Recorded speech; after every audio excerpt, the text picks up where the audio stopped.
ট্রাম্পের নিষেধাজ্ঞা হুমকির মধ্যেই ইউক্রেনে ভয়াবহ ড্রোন হামলা রাশিয়ার। এদিকে উত্তেজনা বাড়িয়ে ব্রিটিশ জলসীমায় ঢুকে পড়ল রুশ গোয়েন্দা যুদ্ধ জাহাজ। আরও থাকছে পুতিনকে নিরাপদে ফেলছেন ট্রাম্প। জানিয়ে দিব ট্রাম্পের অভিষেকে মুসলিম দেশগুলোর উপর কঠোর হওয়ার শঙ্কা। সর্বশেষ জানিয়ে দিব এবার হুতিকে কালো তালিকাভুক্ত করছে যুক্তরাষ্ট্র। ট্রাম্পের নিষেধাজ্ঞা হুমকির মধ্যেই ইউক্রেনে ভয়াবহ ড্রোন হামলা রাশিয়ার। গত 20 জানুয়ারি যুক্তরাষ্ট্রের ক্ষমতার রস্তদে বসে ইউক্রেন যুদ্ধ বন্ধ না করলে রাশিয়ার বিরুদ্ধে কঠোর নিষেধাজ্ঞার হুমকি দিয়েছে মার্কিন প্রেসিডেন্ট ডোনাল্ড ট্রাম্প। তবে এই হুমকির মধ্যে ইউক্রেনের কয়েকটি শহর লক্ষ্য করে অত্যন্ত 99টি ড্রোন হামলা চালিয়েছে রাশিয়া। পাল্টা আক্রমণ করেছে কিয়েভ। রাশিয়া ইউক্রেন সংঘাত বন্ধে আন্তর্জাতিক মহলে নানা আলোচনা হলেও এখনও পর্যন্ত কোনো পদক্ষেপ নেয়নি মস্কো ও কিয়েভ। তবে মার্কিন প্রেসিডেন্ট হিসেবে ডোনাল্ড ট্রাম্প ক্ষমতা গ্রহণের পর তার নির্বাচনী প্রতিশ্রুতি অনুযায়ী দেখা দিয়েছে যুদ্ধবিরতির সম্ভাবনা। এমনটি হলে নিরাপত্তা নিশ্চিতে 2 লাখ ইউরোপীয় শান্তিরক্ষীর প্রয়োজন হবে বলে জানিয়েছেন ইউক্রেনের প্রেসিডেন্ট ভলোদিমির জেলেনস্কি। মঙ্গলবার সুইজারল্যান্ডের আবহাওয়া শহরে আয়োজিত ওয়ার্ল্ড ইকোনমিক ফোরামে এক বক্তব্যতায় জেলেনস্কি বলেছেন, যুদ্ধবিরতি চুক্তির পর রাশিয়ার যে কোনো আক্রমণ থেকে রক্ষা করার জন্য ইউরোপীয় ইউনিয়নের শান্তিরক্ষী মোতায়েন প্রয়োজন। কিয়েভ মস্কোর কোনো দাবির কাছে মাথা নত করবে না বলে জানান তিনি। ট্রাম্পের সঙ্গে দ্রুত বৈঠকের জন্য তারা কর্মকর্তারা প্রস্তুতি ও পরিকল্পনা করছে বলেও জানিয়েছেন জেলেনস্কি। এদিকে ইউক্রেনের উত্তরাঞ্চলীয় শহর সুনি ও দক্ষিণের শহর মাইকোলাইভ লক্ষ্য করে অন্তত 99টি ড্রোন হামলা চালিয়েছে রাশিয়া। এছাড়া ইউক্রেনের সামরিক বিমানবন্দর ও জ্বালানি অবকাঠামো লক্ষ্য করে হামলা দাবি করেছে রাশিয়া। দেশটির প্রতিরক্ষা মন্ত্রণালয় জানায়, কিয়েভের সামরিক অস্ত্রঘাটির পাশাপাশি কুরস্ক অঞ্চলে ইউক্রেনীয় বাহিনীর বিরুদ্ধে হামলা চালাচ্ছে মস্কো। তবে এসব ড্রোনের মধ্যে 65টি ভূপাতিতর দাবি করেছে ইউক্রেনের বিমান বাহিনী। একই সঙ্গে রাশিয়ার তেল ডিপো ও সামরিক কারখানা লক্ষ্য করে পাল্টা আক্রমণ করা হয়েছে বলেও দাবি করেছে ইউক্রেনের প্রতিরক্ষা মন্ত্রণালয়। উত্তেজনা বাড়িয়ে ব্রিটিশ জলসীমায় ঢুকে পড়ল রুশ গোয়েন্দা যুদ্ধ জাহাজ। কয়েক সপ্তাহের ব্যবধানে উত্তেজনা বাড়িয়ে ফের ব্রিটিশ জলসীমায় ঢুকে পড়ল রুশ গোয়েন্দা জাহাজ। বুধবার ব্রিটিশ নৌবাহিনী জানিয়েছে, গোপন রুশ অভিযান থেকে নিজেদের জলসীমা রক্ষায় পদক্ষেপ জোরালো করা হচ্ছে। রাশিয়ার প্রতিরক্ষা মন্ত্রণালয় বলছে, ইয়ানুমান নামের ওই গোয়েন্দা জাহাজ চলতি সপ্তাহে ইংলিশ চ্যানেল অতিক্রম করেছে। সিএনএনের প্রতিবেদনে বলা হয়েছে, জাহাজটি গত নভেম্বরে প্রথম ব্রিটিশ জলসীমায় প্রবেশ করে।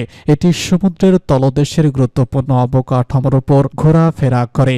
একটি ব্রিটিশ সাবমেরিন থেকে সতর্কবার্তা পাওয়ার পর জাহাজটি যুক্তরাজ্য ছেড়ে মধ্যসাগরের দিকে রওনা হয়। এই ঘটনার পর ব্রিটিশ প্রতিরক্ষা মন্ত্রী জন হিলি বলেছেন, যুক্তরাজ্য বাল্টিক সাগরে বিভিন্ন অবকাঠামোর সুরক্ষা জোরদার করেছে। ন্যাটোর প্রচেষ্টাকে সহযোগিতা করার জন্য সামুদ্রিক টহল এবং নজরদারি বিমান সরবরাহ করা হচ্ছে। তিনি বলেছেন, প্রেসিডেন্ট পুতিনের প্রতি আমার বার্তা পরিষ্কার। আমরা জানি আপনারা কি করছেন। ব্রিটেনকে রক্ষায় জোরালো পদক্ষেপ নিতে আমরা পিছুপা হব না। আমরা যুক্তরাজ্য বা ন্যাটো ভূখণ্ডের কাছাকাছি গোপনে রাশিয়ার জাহাজ এবং বিমান পরিচালনা বন্ধ নিশ্চিত করতে প্রতিক্রিয়া জোরদার করছে। পুতিনকে বিপদে ফেলছেন ট্রাম্প।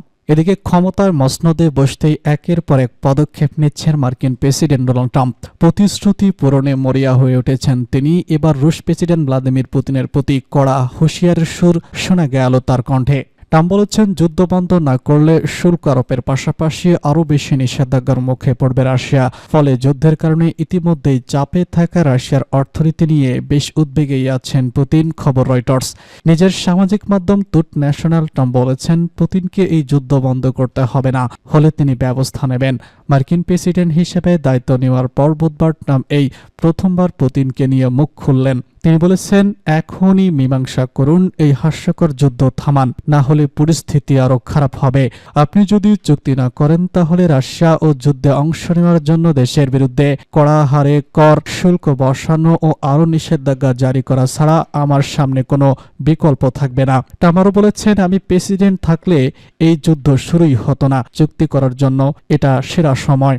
আর কোনো জীবন যেন নষ্ট না হয়। নির্বাচনী প্রচারের সময় ট্রাম্পের অবশ্য বলেছিলেন, তিনি প্রেসিডেন্ট হওয়ার 24 ঘন্টার মধ্যে পুতিন ও ইউক্রেন প্রেসিডেন্ট ভলোদিমির জেলেনস্কির সঙ্গে কথা বলে যুদ্ধ বন্ধ করতে দেবেন। কিন্তু কিভাবে যুদ্ধ বন্ধ হবে তা নিয়েও কিছু বলেননি তিনি।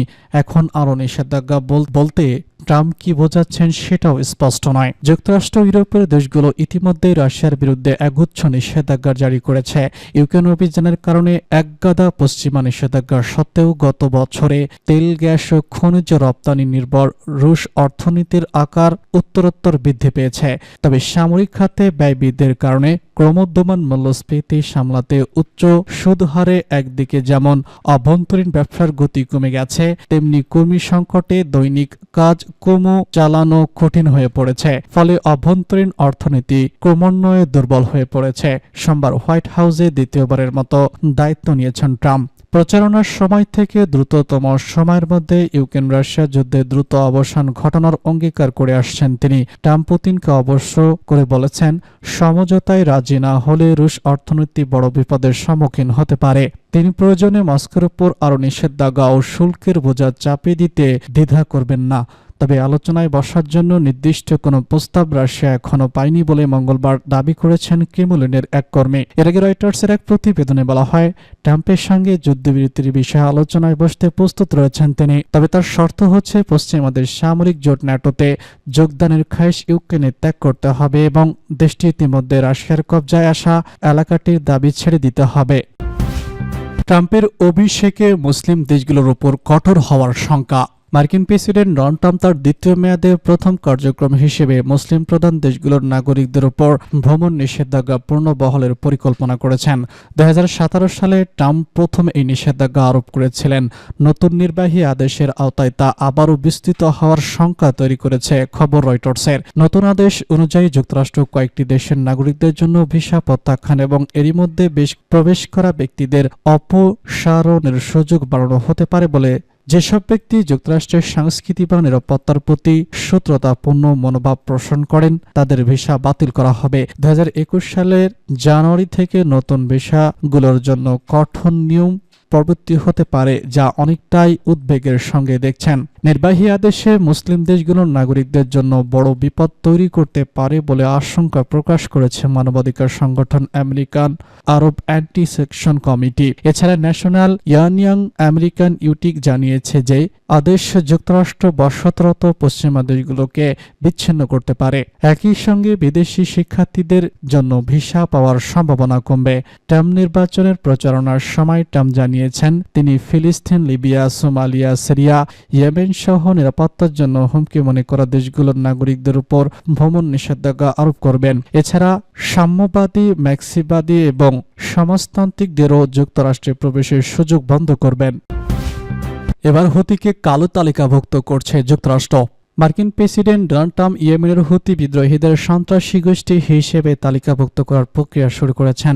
হুতি 2010 সালের মাঝারি থেকে গৃহযুদ্ধ বিধ্বস্ত ইয়েমেনের একটি বড় অংশ নিয়ন্ত্রণ করে আসছে। ট্রাম্পের প্রথম মেয়াদে এই গোষ্ঠীকে সন্ত্রাসী সংগঠন হিসেবে তালিকাভুক্ত করা হয়েছিল। বাইডেন প্রশাসন 2021 সালের ফেব্রুয়ারিতে হুতিদের কালো তালিকা থেকে বাদ দেয়, যুক্তি দিয়ে যে এই নামকরণ ইয়েমেন মানবিক সহায়তা সরবরাহে বাধা সৃষ্টি করছে। বুধবার ট্রাম্প একটি নির্বাহী আদেশে স্বাক্ষর করেছেন, যেখানে পররাষ্ট্রমন্ত্রীকে আনসার উল্লাহকে বিদেশি সন্ত্রাসী সংগঠন হিসেবে ঘোষণা করার বিষয়ে একটি প্রতিবেদন জমা দেওয়ার নির্দেশ দেওয়া হয়েছে। নথিতে বলা হয়েছে 2023 সাল থেকে হুতিরা মার্কিন যুদ্ধ জাহাজ ডজন ক্ষেপণাস্ত্র নিক্ষেপ করেছে এবং ইসরায়েলে 300টিরও বেশি প্রজেক্টর নিক্ষেপ করেছে।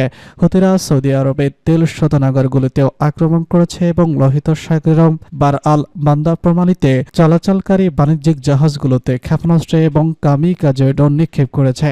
আদেশে বলা হয়েছে হুতিদের কার্যকলাপ মধ্যপ্রাচ্য, আমেরিকান বেসামরিক নাগরিক এবং কর্মীদের নিরাপত্তা, আমাদের নিকটতম আঞ্চলিক অংশীদারদের নিরাপত্তা এবং বিশ্বব্যাপী সামুদ্রিক বাণিজ্যের স্থিতিশীলতার জন্য হুমকি স্বরূপ। 2023 সালের অক্টোবর থেকে গাজা যুদ্ধের প্রতিবাদে ইহুদিরা ইসরায়েল বাণিজ্যিক জাহাজগুলো লক্ষ্য করে এবং ইসরায়েলে ব্যালিস্টিক ক্ষেপণাস্ত্র নিক্ষেপ করে আসছে।